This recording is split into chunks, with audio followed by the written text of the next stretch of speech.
அவசரப்பட்டு சில முடிவுகள் எடுப்பீங்க பார்த்தீங்களா? அது வந்து உங்கள எங்க வேணாலும் இழுத்துட்டு போய் விட்டுரும். கொஞ்சம் நிதானமாவும் முடிவெடுக்கணும். ஆனா, சரியா முடிவெடுக்கணும். யாராவது ஒருத்தவங்க சொல்லிக் குடுக்கறத கேட்டுக்கிட்டே இருக்கணும். ஃபாலோ பண்ணணும். ஏன்னா, உங்களுக்கு வாழ்க்கை அனுபவம் தான் உங்களுடைய தொழிலாவே மாறும். வாழ்க்கை அனுபவம் தான் உங்களுக்கு படிப்பாவே மாறும்.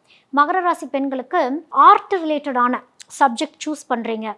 அதாவது இப்ப ஸ்கூல் டேஸ்லேருந்தே நீங்க படிக்கிறீங்கன்னா, உங்களுக்கு இந்த இங்கிலீஷ், இந்த ஹிஸ்ட்ரி இந்த மாரி சப்ஜெக்ட்ஸ்லாம் நல்லா வரும். ஒரு கோர்ஸ் சூஸ் பண்றீங்க அப்டின்னா, உங்களுக்கு இந்த காமர்ஸ் ரிலேட்டடா வரும். இல்ல நாங்க டாக்டர் துறையில இருக்கிறோம் அப்டின்னா கூட, அந்த டாக்டர் துறையில மகர ராசி இருக்கீங்கன்னா கூட, ஒரு ஸ்டோரி ரிலேட்டடா படிக்கிறக்கு, அந்த மாரி தான் உங்களுக்கு வரும். கதை கேட்டல் அப்படிங்கிறது மகர ராசி பெண்களுக்கு ரொம்ப பிடிக்கும். கதை சொல்லுதலும் ரொம்ப பிடிக்கும்.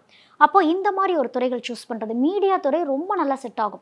மகர ராசி பெண்களுக்கு நல்ல ஒரு குரோத் குடுக்கும். ஏன்னா, தேடல்கள் அதிகம் மகர ராசி பெண்களுக்கு. லைஃப்ல எக்ஸ்பீரியன்ஸ் வர வர தான் உங்களுக்கு அடுத்தடுத்து குரோத் அப்படிங்கிறதே இருக்கப்போ, மீடியா துறையும் நீங்க சூஸ் பண்ணலாம்.